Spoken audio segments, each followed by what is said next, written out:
All right, so we are broadcasting and we are recording. Good evening, everyone. This is the Inuvik Town Council Committee of the Whole meeting. We do need to wait for one more council member to join so that we have quorum. So it is 7:02 now, and we have until 7:15.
So just if anyone's tuned in out there, we are just waiting for quorum.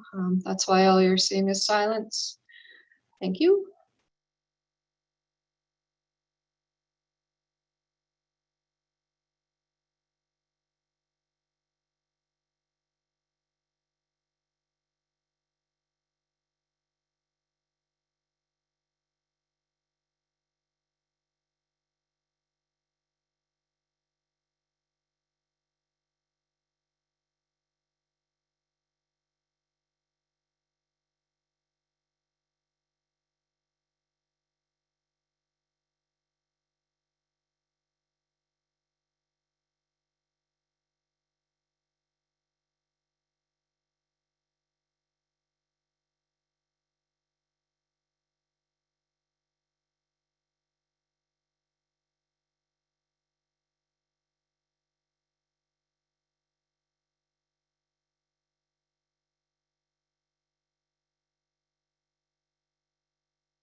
Just one more time for anyone out there.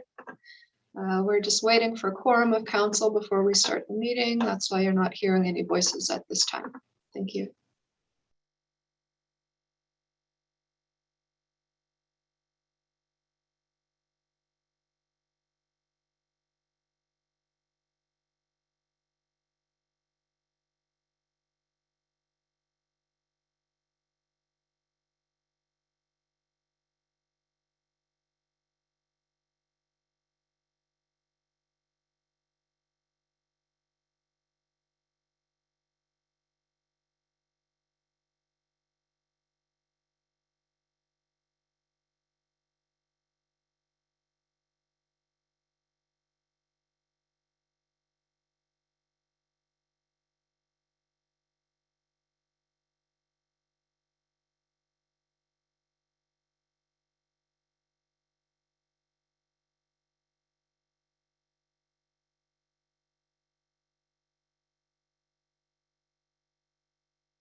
For those guests on the call tonight, if we are unable to meet quorum at 7:15, we invite you to come back on Wednesday night at the same time if you're available, or we can make arrangements to have the presentation to council at a later time.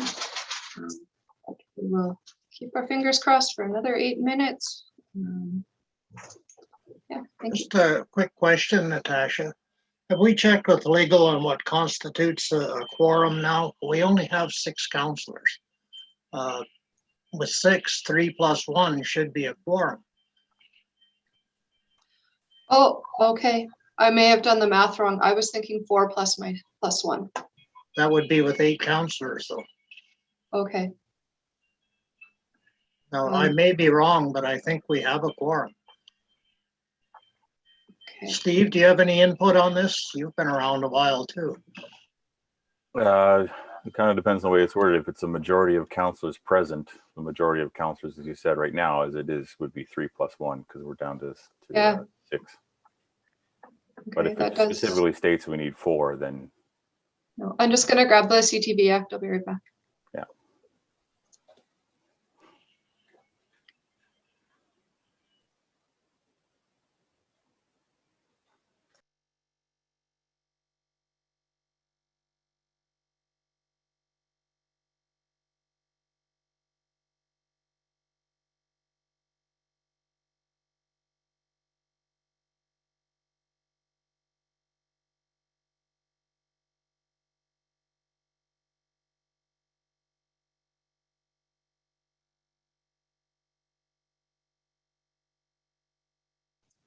Right, so from the Act, Section 22, a quorum for council is a majority of the council members then holding office. In that case, we have a quorum. Okay. We should, under that wording, yep. Okay, and I'm okay with moving forward with the meeting. Thank you for noting that. So we can call to order then. It is 7:09 p.m. Thank you everyone for sticking with me through the delay. So we will get started. I wanted to start the meeting to take a moment to honor the memory of Deputy Grand Chief Christine McLeod. Christine was a former youth representative on town council and a vibrant member of our community. The town did put out a message today, but I just wanted to say aloud that our hearts and thoughts are with her family, her friends and colleagues, as well as the Gwich'in Nation and the people of the Mackenzie Delta whose lives have been touched by this tragedy. And I would just like to take the opportunity to take a moment of silence and remembrance for our friend and colleague.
Thank you, everyone.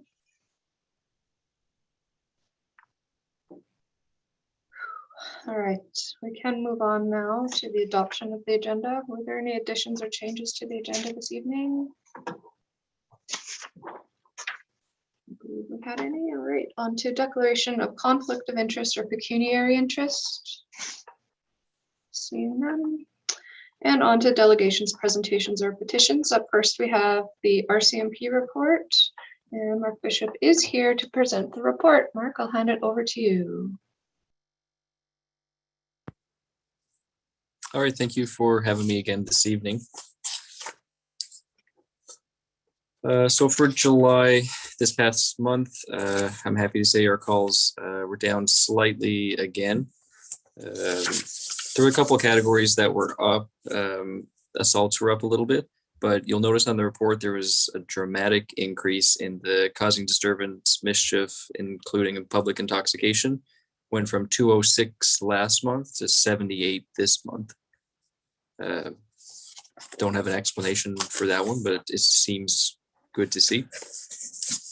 But I don't know if it's a bit of a classification issue because the Liquor Act complaints went from 19 last July to 64 this July.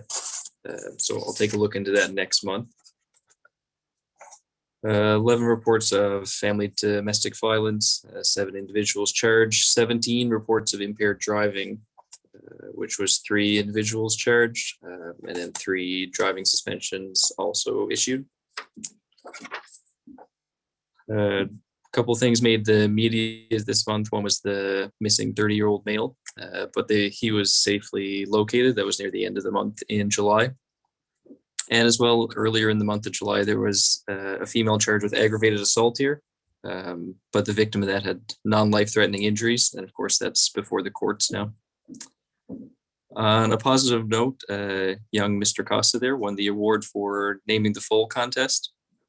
So unfortunately, I couldn't put the picture in, but I'll put it in the next report there. He was pretty excited about that, especially getting the horseshoe from the musical ride.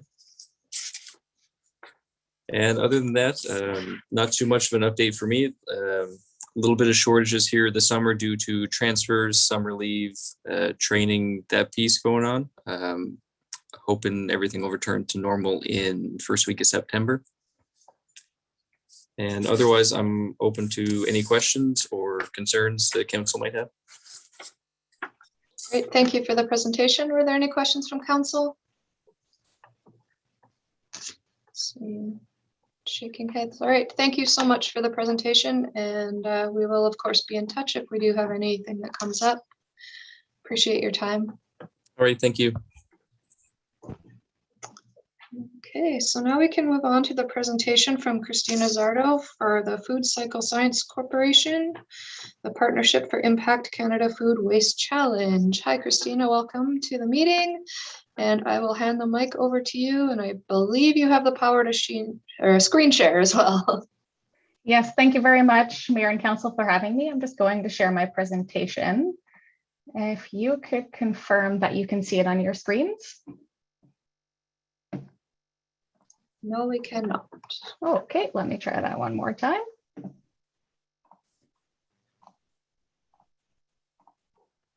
And can you see it now? Yes. Yep. We see your home screen. There we go. Okay. Excellent. So thank you once again for having me. My name is Christina Zardo. I'm here on behalf of Food Cycle Science, and I'm the manager of Municipal Solutions. I'll do a presentation this evening of about 10 minutes, leaving a couple of minutes at the end for some questions. So Food Cycle Science is a Canadian company. We are 100% focused on food waste diversion solutions using our innovative technology called the Food Cycler. Our in-home food recycler is sold direct to consumers through partners like Vitamix and Breville, and to municipalities through Food Cycler Municipal. Our Municipal Solutions team helps mainly small, rural, remote, and northern communities keep food waste out of landfills. We're currently working with 9 municipalities across Canada, from Nelson in BC to Hay River in Northwest Territories, and several communities in Ontario, including the Mohawks of Akwesasne. So the problem with food waste is that it's avoidable. It accounts for a large portion of our household waste, often a majority, and it's made up of mostly liquid, which is heavy and freezes in the cold. On top of that, food waste in landfills is responsible for generating harmful greenhouse gases. And all of these factors make it so that food waste is a problem that has a strong municipal impact. One of those impacts is that food waste makes up such a large portion of our waste stream, so it causes our landfills to fill up quickly. And this is a large cost for municipalities. The environmental impact is that organic waste in landfills produces methane gas, which is many more times harmful than CO2. And to put it into perspective, taking 1 ton of food waste out of the landfill is equivalent to taking a car off the road for the entire year. Now, in our communities, putting food waste in the garbage causes odors, which is unpleasant for humans, of course, but interesting for animals like raccoons and bears who love to rummage through our garbage cans. Food in the garbage can also freeze in cold temperatures, making collection services challenging. Now, removing that from the garbage eliminates these issues. Additionally, we might not need as much garbage collection, saving the municipality on hauling and disposal fees, and saving residents who self-haul. So we often get asked, haven't we solved this already? There are green bins, which are common in big cities with high population density and the right infrastructure, but this isn't a solution for everyone. We also have backyard composting, which we think is great, but this is also not for everyone. It's certainly not a year-round solution, and there's still the concern about bears and other animals. And then finally, the easiest solution is to continue putting the food waste into landfills, but the long-term impacts are costly and harmful to the environment. So at Food Cycler, we proposed a different way to deal with our food waste, which really focuses on making food waste easy to deal with and with a great user experience. Essentially, we've built a small kitchen appliance. It's about the size of a bread machine. You put your food scraps in, and that includes meat, poultry, fish, even some bones. And in a matter of hours, you have a nutrient-rich soil amendment that comes out. You've essentially recycled it into a sterile state. You've reduced weight and volume by about 90%. The Food Cycler will process on average 1 kilogram of food waste per cycle, and that takes about 4 to 8 hours to complete and uses less than 1 kilowatt hour per cycle, so a couple cents per cycle. The result is about 100 grams of dry, sterile, and odorless soil amendment. You can add that into your plants, your garden, your lawn, etc. You can use the machine anywhere with a plug. Most people store it in their kitchen, their basement, or perhaps a heated garage. Now, from an environmental standpoint, the Food Cycler is comparable to backyard and central composting without taking into account transportation emissions.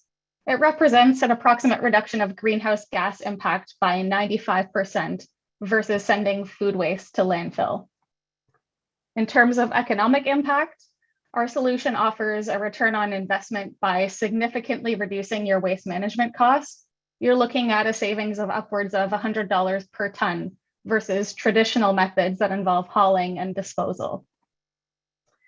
Now, one thing that we've learned from working with municipalities is that residents are very interested in being part of the solution. They want to try new things, they want options, and they want their government to bring these things to their community. With the Food Cycler, you get to bring something innovative and tangible to your residents. And they don't need to live in a big city to be able to divert their organics. We believe that food waste diversion should be available to all Canadians, no matter where you live. With the Food Cycler, we're reducing waste right at the source. We're also focusing on that low-hanging fruit, as I like to call it. Since food waste accounts for such a large portion of our waste stream, it's the single most impactful strategy to achieving higher diversion and addressing the environmental impacts of your waste.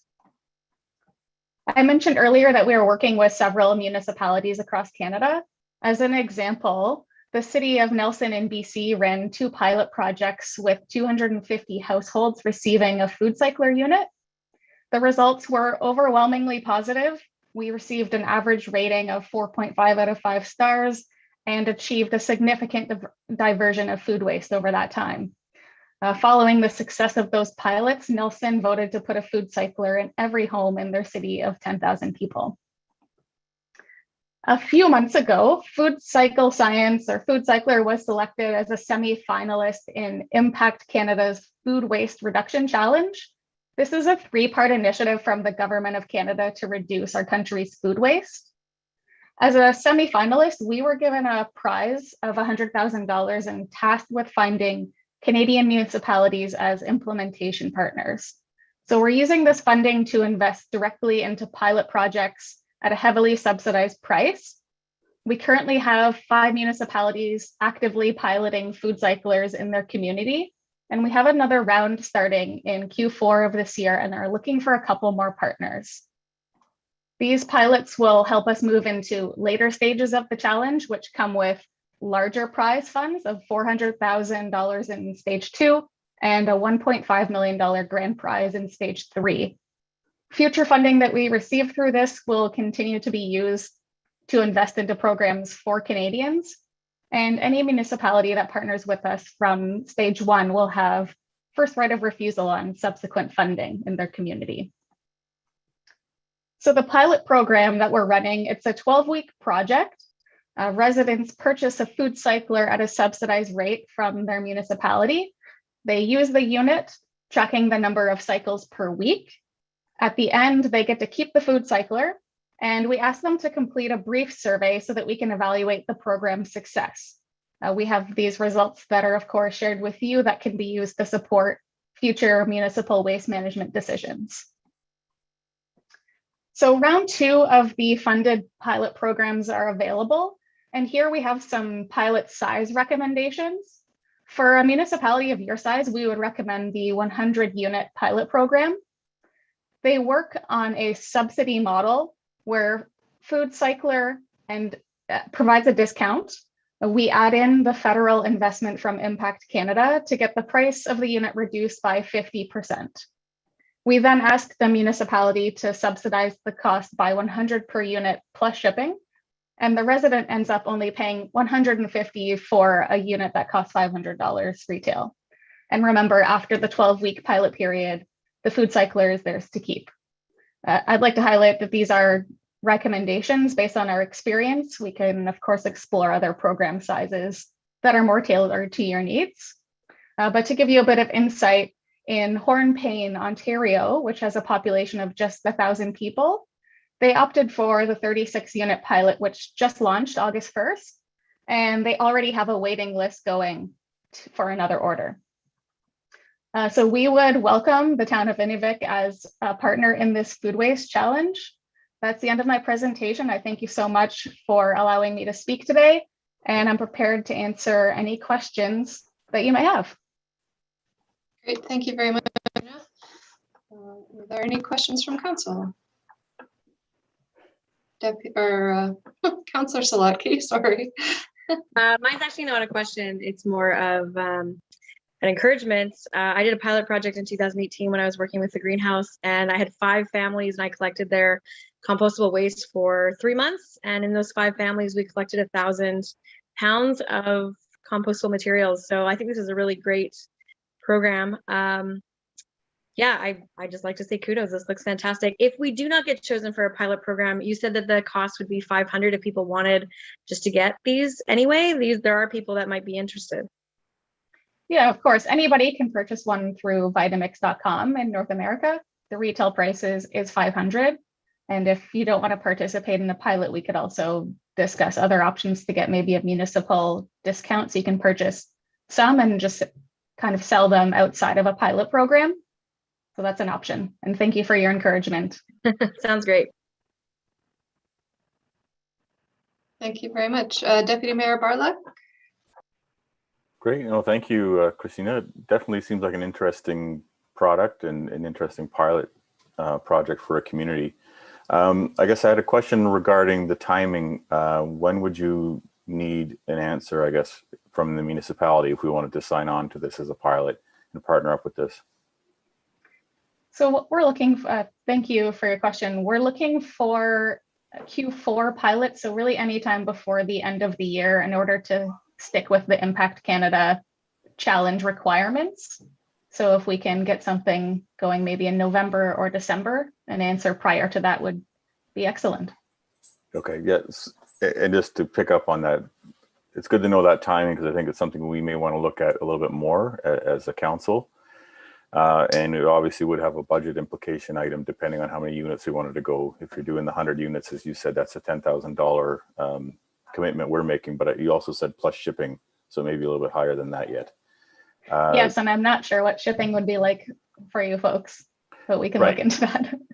Yeah, so I mean, it just may have some implication for budgets and things like that. So I think it may take a bit of homework on our part, but also just on the infrastructure side here, while there may be some people who would want to get these units and use that stuff in their own soil at home, some people may want to do it, but don't have, you know, a little garden or flower bed or whatever.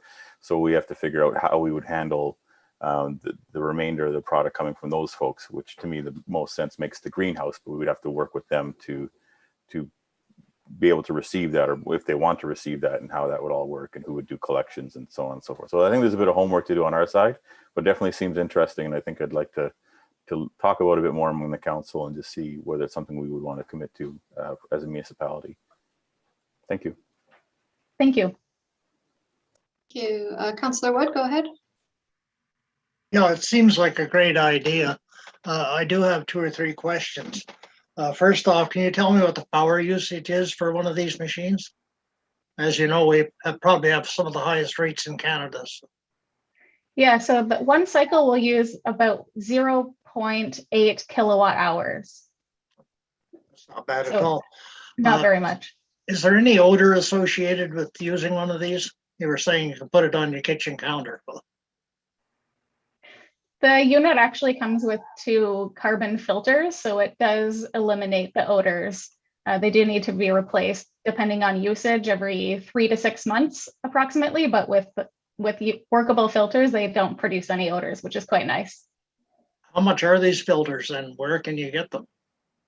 You can get them through Vitamix.com. They're $29.95 for a replacement, or with a municipality, we have a municipal rate of $22.12 for a pack of 2. Okay, the last question I have deals with affordability. A large segment of our population live in public housing, meaning they have a limited income.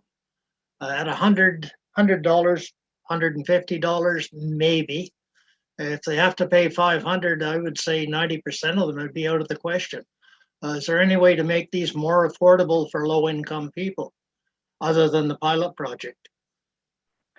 Yeah, so with the subsidy model that we recommend, that includes Food Cycle Science providing a discount, putting some Impact Canada funding towards that, having the municipality pay a portion and then the resident a little bit as well. That means everybody pays a little, but we all benefit.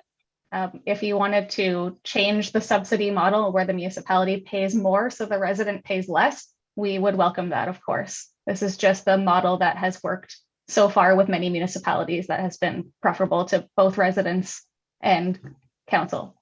But after the pilot project, there is no subsidy?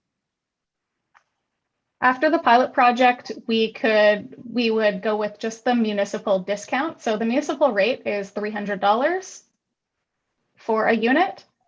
So if the municipality wanted to pay for all of that to provide them to their residents, that's what Nelson is doing with their full rollout. And but through the pilot project with Impact Canada, we're able to discount that a little bit further. Okay, thanks. Thank you, Councillor. Great. Councillor Sellecki, is your hand up? Yes, sorry. I just wanted to comment on something that Councillor Barlock said regarding collection and pickup. From my understanding, what you were saying, yes, it creates a soil amendment, but it's just a 90% reduction in waste. So even if we weren't doing a paid collection decision for people that, you know, if there was too much to go to the greenhouse or there weren't enough people with gardens, it would just really reduce what was going into our landfill, correct? Certainly, it reduces it significantly and reduces a lot of the greenhouse gas impact as well. What some municipalities have done is they've offered a drop-off program or a reduced collection program because it doesn't smell, it's not wet, it won't freeze. You can provide a collection service that's perhaps once a month or less, rather than your traditional weekly green bin program. And the material also, because it's in a sterile state, it can be stored indefinitely in a sealed container. I use a 5-gallon pail with a lid. That way during the winter, I can save it all up, and in the spring, I can put it into my garden or give it to friends and family or a local farmer who does the same. Great, thank you. Deputy Mayor Barlock, did you have another question there? Yeah, I guess thanks for that clarification. I guess I was sort of thinking of it largely as a composting thing, which I guess is a little bit different, but just picking up on Councillor Wood's comment about the power usage, I did have to check on this because I was kind of curious because we do have much higher rates here. And we're definitely going to be over 10 cents a cycle. So for our rates here, we're a little over 30 cents a kilowatt hour. So you'd be looking at about 30 cents per cycle, or say for a month at one use a day, just a little under 10 bucks maybe to run the unit. And I guess picking up on what Councillor Wood said as well, with respect to the rates in the pilot versus afterwards, you have a municipal rate, which is still twice as high. A bit of time for us to perhaps even gauge interest in the community, because if there is a high level of interest and the town does want to pick up on this pilot project, we may want to actually order, say, even more than 100 units if there's a level of interest that warrants that, getting it at that significantly reduced price. If there's a high level of interest, maybe we'd even want to get like 250 or 300 units if there was enough households willing to participate and commit to that.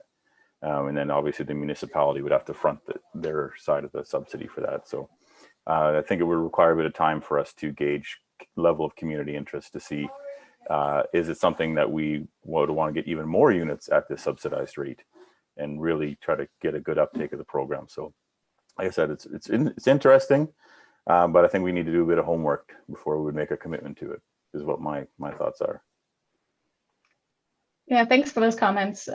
Ordering more obviously will dilute your shipping cost per unit as well. And if there's interest to justify that, I think it's an excellent idea. And we could work with you on that plan, work with the staff member to perhaps discuss what may work best for you folks. Excellent. Thank you so much, Christina. If there are no further questions, then we will say thank you so much for your presentation, and we will be in touch if we need more information or want to discuss more about what the program looks like. And we really appreciate that you were here tonight. So thanks so much. Thank you very much. Have a nice evening, everyone. Thank you.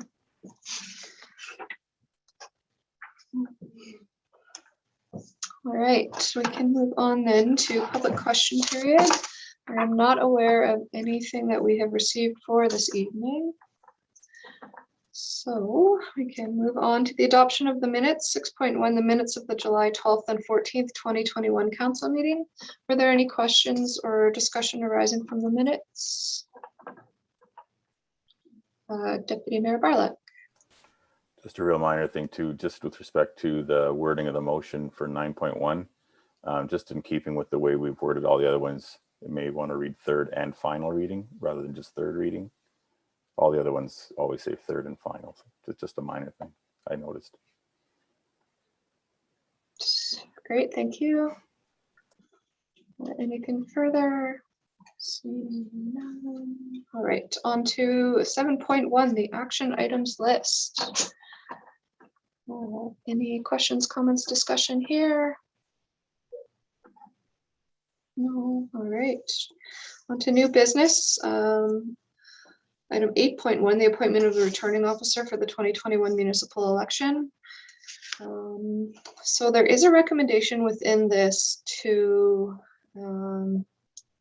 move to having only one polling station because of the possibility of having a federal election on the same day. I do recall from conversations similar in the past that the argument at the table was made that we should have two polling stations so that it's as easy as possible for anyone on either side of town to get out to vote. But absolutely open to discussion here on how you want to move forward. So we'll open the floor. Comments, questions, Deputy Mayor Bartlett. Thank you. I guess, yeah, for the point you made, making it as easy as possible, I would probably support having two polling stations for the municipal election. It's a pretty long way to go for people from the west side of town to go all the way to the complex. For some folks who may have mobility challenges too, for elders and stuff. One other quick question too, though. The motion talks about appointing Ms. Amobi as returning officer, but in the task sheet, we need a returning officer and registrar who can be the same person. So do we need to amend this motion to appoint her as returning officer and registrar for the town? Or is it okay as it is? I will have to ask Miss Sutton if she knows the answer to that. I'm going to guess that if it does say that we have to appoint both, then we would need to just add that wording in. But Stephanie, are you able to? It's the same exact motion from the last time we passed it, so I'm Oh. assuming it's okay as is. Okay, Okay. We can look into it if you'd like between now and Wednesday, just to make sure. Yeah, minor thing, but Sure. I just noticed it in that chart. It said a returning officer and a registrar. So okay, thank you very much. Anything further on the item? Councillor Wood? Yeah, I just wanted to echo what Deputy Mayor Barlick said about the polling stations. The reason one year we did try one polling station quite a few years ago, and we had a very low turnout. I'd like to see the 2 polling stations maintained for the very reasons that Deputy Mayor Barlick mentioned. Thanks. Great, thank you. So, and as it's written in the recommendation, would that be there are 2 polling stations as well? So I believe that we can move forward then if there's no further questions on that one. We will vote on it on Wednesday night with the clarification. Next up, we have 8.2, the closure of town facilities, to facilitate the all-staff meeting. This is not the first time we've seen this. We try to have staff meetings regularly. Of course, with the last year and a half and COVID, it's been a little bit different, but open to any questions, comments, or discussion on this item. Seeing none. Alrighty. Thank you. On to 8.3, the Brainerd Road Construction and Enhancement Project. So this was the funding, the federal funding that we had applied for, and we have received, we've received the agreement to move forward. And so this is step 1 of making sure that we can approve that contribution agreement. So it's very good news for us. And yeah, any questions, comments, discussion here? Oh, go ahead, Clarence, or Councillor Wood. Yeah, I just want to commend the staff for following through on this. I know it was a long and involved process, and now we're seeing results. It not only results in an improvement in safety around the school, but look at the local employment that's going to be generated because of this. It's a win-win situation. Thank you for that. All right, if there's nothing further, we'll move on. Next up, we have the approval of the updated strategic priorities chart. Council had gone through and made some date updates, things like that, a little bit of updates in the advocacy and partnerships, and administration has also gone through the sections under their specific departments. So was there any discussion on this item?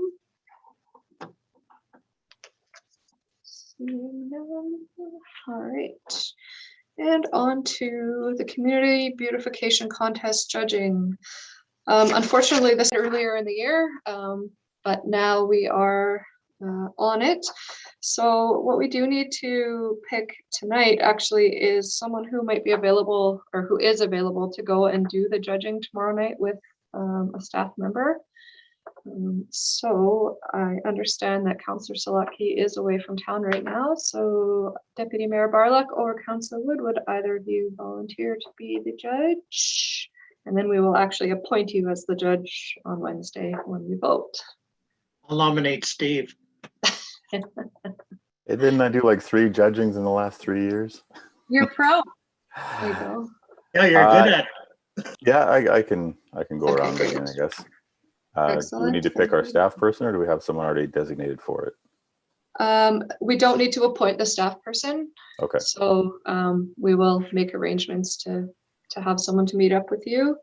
And I will send an email after the meeting just to see where you're at for time and stuff like that. But, Sure. They can give them my cell phone. They can text with me if they don't want to. Okay, great. If you want to go judge my house by watering my plants, that'd be great. You got a watering can outside? There's a hose. Alrighty, so I believe that's all we have to decide on that for tonight. Wednesday night, we will pass appointing Deputy Mayor Barlick and then also be able to announce the winners. So that will be exciting. On to 8.6, the Arctic Pause request for donation. Unfortunately, We don't have a representative from Arctic Paws, but it is presented here. Are there any questions from council on this item? Councillor Wood. As long as it doesn't interfere with the operations of the rec complex, I have no problem approving this. I think Arctic Paws provides a very good service to the residents in the community, and as such, I think we should be supporting them any way we can. Thank you. Agreed. Thank you. Yeah, I was just going to say it's basically, I consider it a critical service for the community. So I think I have no problem with the donation request. Yeah, I agree. Thank you very much. All right. We will move on to 8.7, the review of postponing of the council subcommittee meetings. So back in February, we had, of course, we had asked administration to kind of give us a list of the money we could save or the ways in which we could save time. And one of those was to reduce our committee meetings, which has been happening since the motion was passed in February. So now is the opportunity to kind of review that. Do we think it's working? Do you think anything should be added back? That kind of thing. So I open the floor to you. I would love to hear what you have to say on it. Deputy Mayor Bartlett. Yeah, I have no particular issue with having the reduction in the committee meetings. I think it's been working just fine. You know, perhaps if we had a particularly complex issue that was coming before council, that may be an ad hoc moment to get the committee together just to deal with that sort of really complex issue, to help maybe give it more thorough review than we might be able to do at just a single council meeting. But other than that, I think, you know, as we've been moving forward, I haven't noticed any big impact on our operations as a council with the reduction in the subcommittee meetings. So. Okay. Just of note, within that motion that we passed in February, there was, I'll just quote the caveat that meetings will be scheduled when required.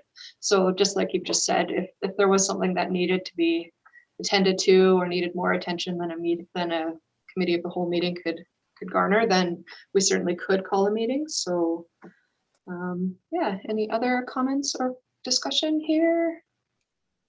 Councillor Wood? Yeah, I agree with Deputy Mayor Barlick. I think we should maintain the status quo. If we need a meeting, we can call one. Great, thank you. And Councillor Zalewski, anything to add there? No, I think I agree. I think that we've done a good job here with just doing what we need to. Great, all right, thank you. So we'll move on to our bylaws. Item 9.1 is the tax reduction bylaw. This is third and final reading for a property that the house was removed from the property, so the taxes are being reduced. Is there any discussion on this item?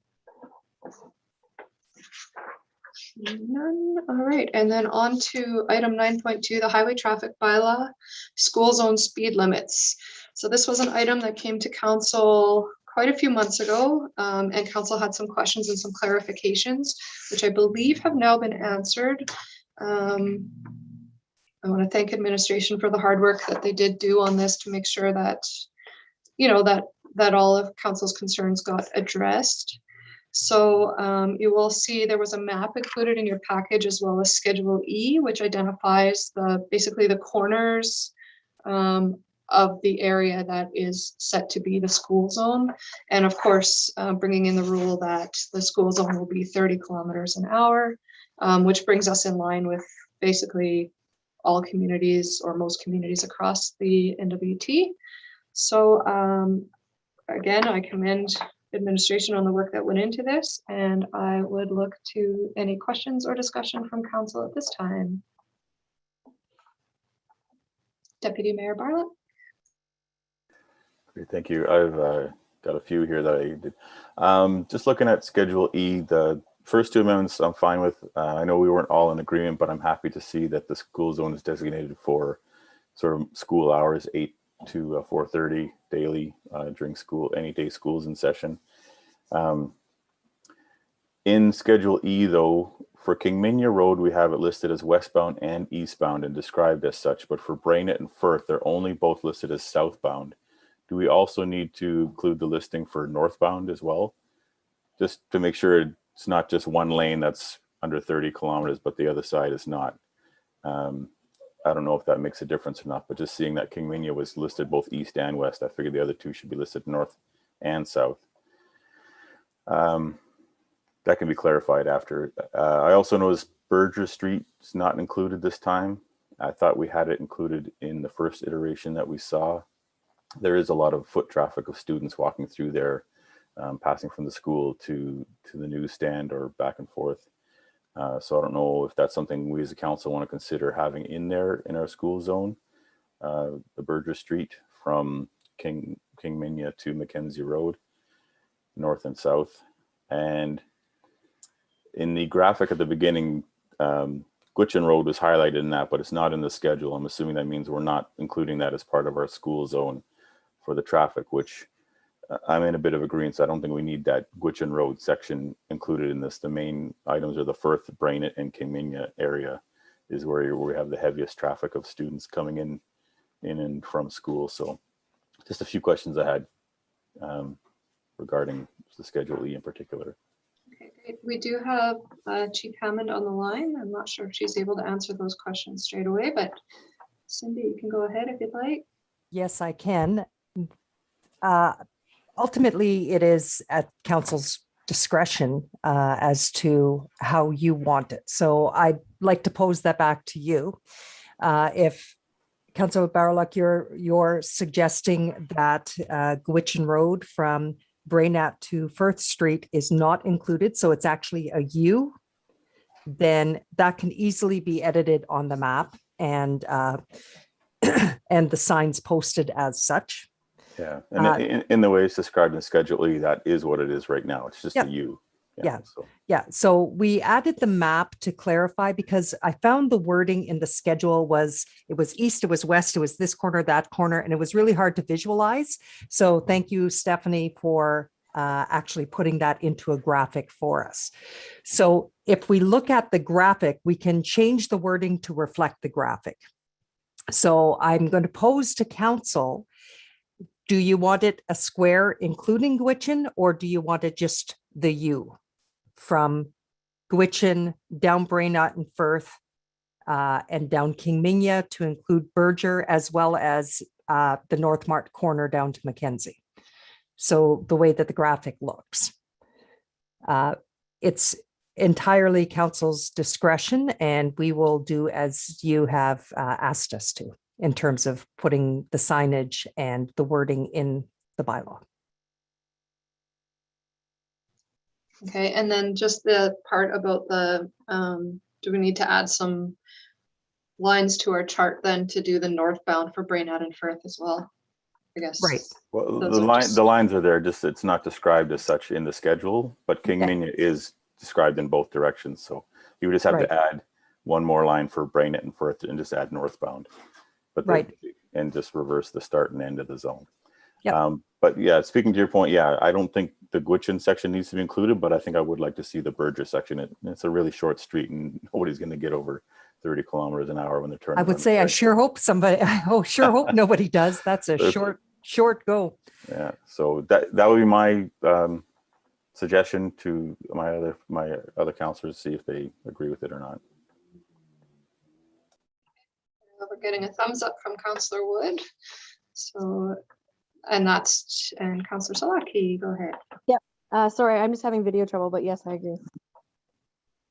Okay, so just so that I'm clear, you want to remove the Gwitchin Road section so that we have kind of a U with two legs. So that you have Firth Street, Brainett, Kingminya, and then the little legs of Berger, and then Kingminya down to Mackenzie at the corner there by the Phoenix building. Okay. But technically Gwitchin's not described in the bylaw right now as it is. It's just in that graphic, which It's is just in part the of our information Okay. item. So, Right. but it's not actually in the Schedule E right now, so nothing needs to change for that. Okay. For the Okay. Gwitchin Road section part in the actual bylaw. And we will change the verbiage in the bylaw to add the north, south, east, west directions on all of those streets as well. Okay. Great. Thank you.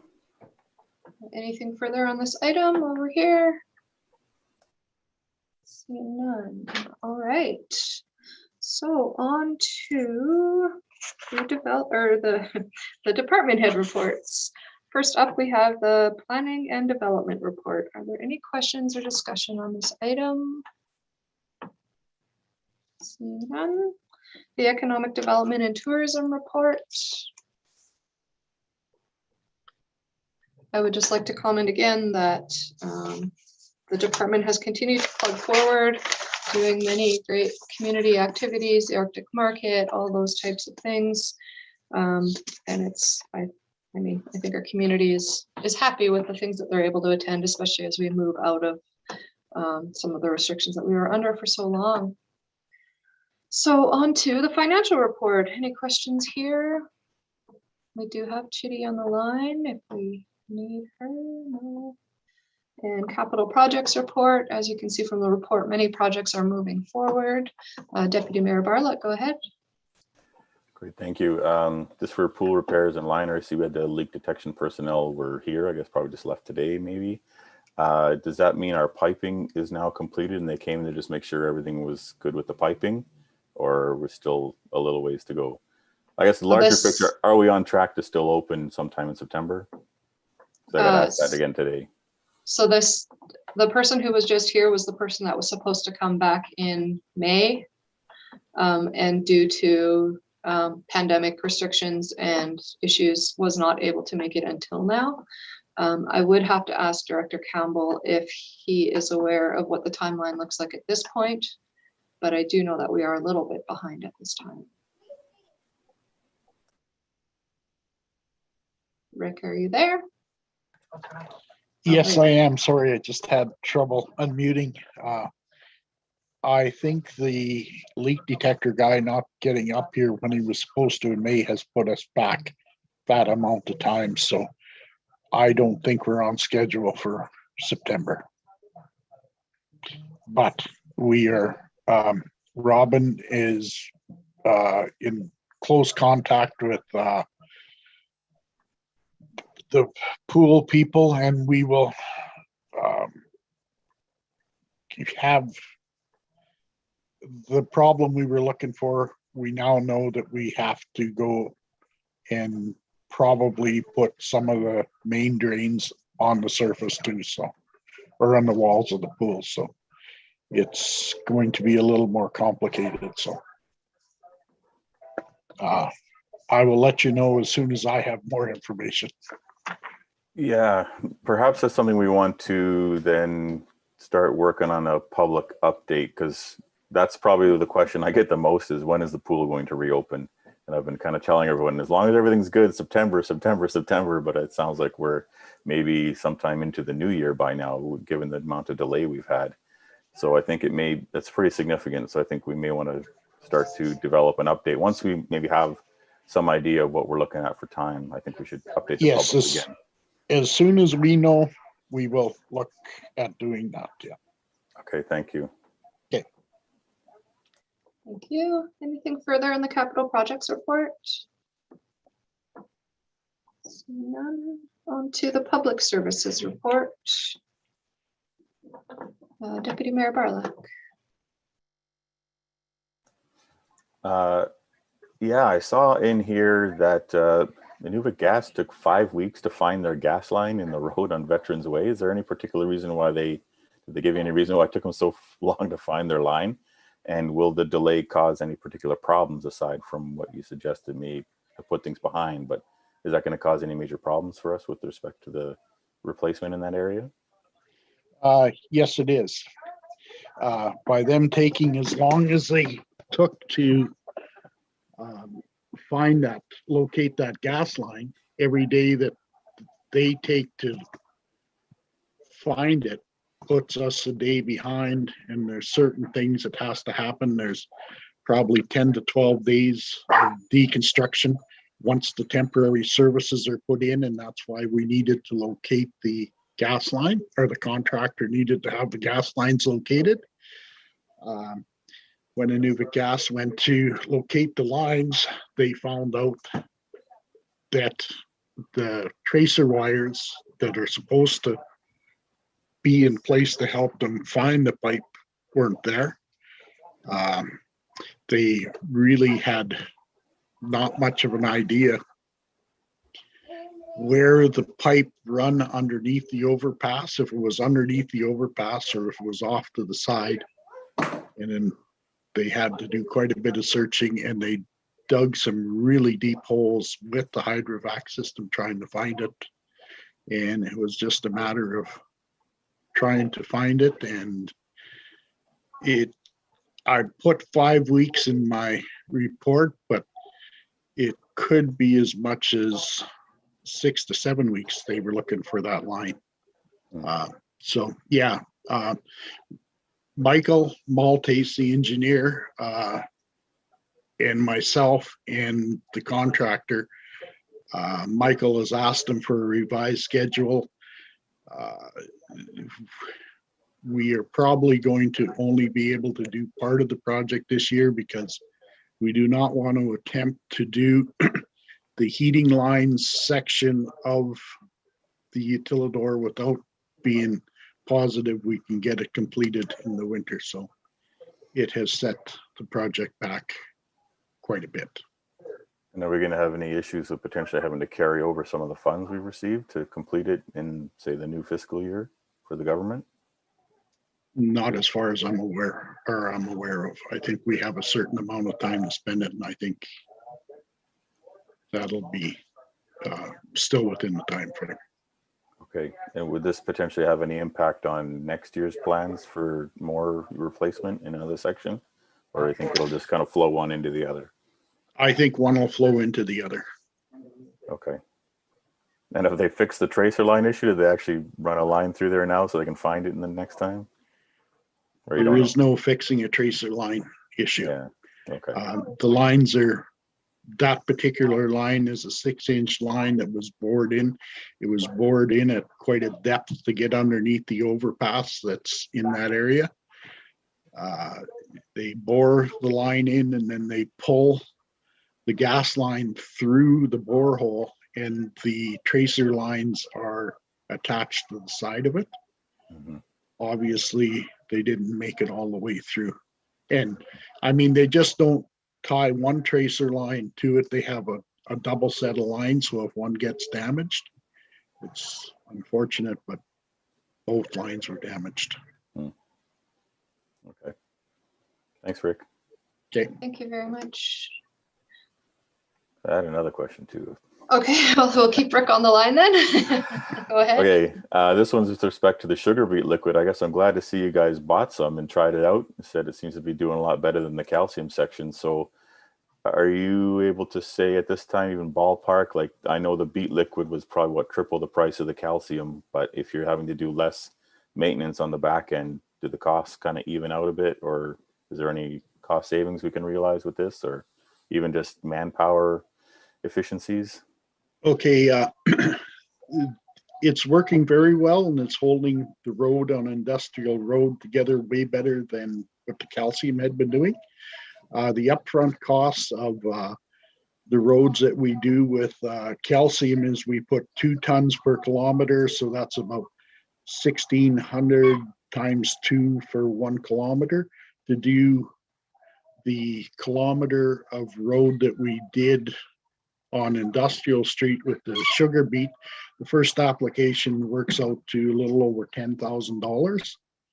So it's quite a bit more upfront, but on the backside of that is in future years, there'll be residuals, so you don't have to put the same amount of